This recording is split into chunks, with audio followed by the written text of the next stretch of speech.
देश में बढ़ सकती है महंगाई, भारत में ब्याज दरें बढ़ने की संभावना, पाकिस्तान की जीडीपी लड़खड़ाई है, न्यूजीलैंड की आईआईपी में कमी।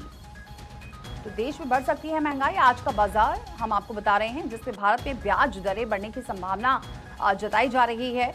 अब पाकिस्तान की जीडीपी भी लड़खड़ा गई है और न्यूजीलैंड की आईआईपी में कमी आई है। तो भारत में ब्याज दरें बढ़ने की संभावना जताई जा रही है। मार्केट एक्सपर्ट आकाश जिंदल जी हमारे साथ जुड़ चुके हैं। बहुत स्वागत है आकाश जी हमारे साथ जुड़ने के लिए। आकाश जी, क्या लग रहा है, क्या वाकई ऐसा है कि भारत में जो ब्याज दरें हैं उसकी बढ़ने की संभावना है? जी हाँ, देखिए एक संभावना बन रही है क्योंकि इन्फ्लेशन यानी महंगाई लगातार बढ़ रही है। हालांकि हमारी सरकार, मोदी सरकार बहुत अच्छे प्रयास कर रही है, बहुत अच्छे एफर्ट्स कर रही है और मोदी सरकार के अच्छे एफर्ट्स की वजह से हिंदुस्तान दुनिया की बड़ी इकोनॉमी में से फास्टेस्ट ग्रोइंग इकोनॉमी है। उसके अलावा आप देखिए income tax collection, GST collection, हर पैरामीटर पे हमारी जो है ये हिंदुस्तान की इकोनॉमी बहुत अच्छा परफॉर्म कर रही है। बट दिक्कत कहाँ है, तकलीफ कहाँ है? यूएस ईरान वॉर के कारण पूरी ग्लोबल इकोनॉमी को सेटबैक लगा है और क्योंकि हम भी ग्लोबल इकोनॉमी का हिस्सा है, तो मेरी organization Akash Indal dot in और मेरा आकाश इंदल का मानना है कि हिंदुस्तान पे भी इम्पैक्ट आया। अब देखिए इन्फ्लेशन जो कि नवंबर में मात्र 0.71 थी, अब सीपीआई इन्फ्लेशन 4.45 हो चुकी है। तो महंगाई पहले से तो बहुत बढ़ रही है। आरबीआई की कंफर्ट लेवल 4% से ऊपर जा चुकी है, 5% से ऊपर जाने की संभावना है।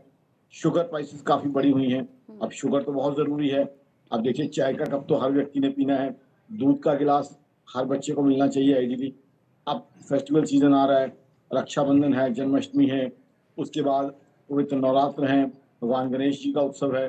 तो इसलिए जो है ऐसे में कन्फेक्शनरीज की, स्वीट्स की कंजम्पशन बढ़ेगी, तो कहीं ना कहीं महंगाई के अंदर ऐड ऑन कर सकती है। अब अगर महंगाई बढ़ती है तो जाहिर सी बात है रेट ऑफ इंटरेस्ट भी बढ़ सकते हैं डिमांड कंप्रेशन के लिए। तो आज की तारीख में बहुत ज़रूरी है कि यूएस ईरान वॉर का सोल्यूशन निकले ताकि हिंदुस्तान की इकोनॉमी भी अच्छी जो है रफ्तार से साथ बढ़ने के साथ साथ कम इन्फ्लेशन के साथ बढ़े।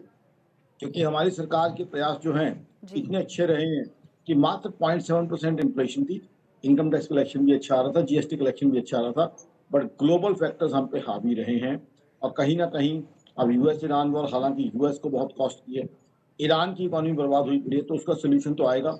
बट जब तक नहीं आता, जाहिर सी बात है हिंदुस्तान में इन्फ्लेशन, हाई इन्फ्लेशन और पोटेंशियली हाई इंटरेस्ट रेट्स की भी एक पॉसिबिलिटी जो है, पोटेंशियल है कि शायद हाई इंटरेस्ट रेट भी बने, बिकॉज डिमांड कंप्रेशन की जरूरत शायद आगे रहे।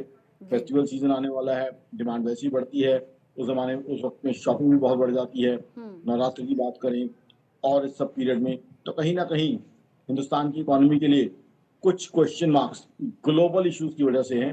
हालांकि आप देखें टू व्हीलर्स की, थ्री व्हीलर्स की, फोर व्हीलर्स की डिमांड हिंदुस्तान में बढ़ रही है।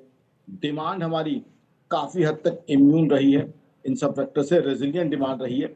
बट हाँ, ग्लोबल इकोनॉमी में कुछ इम्पैक्ट तो हम पे है। There is no running away from that.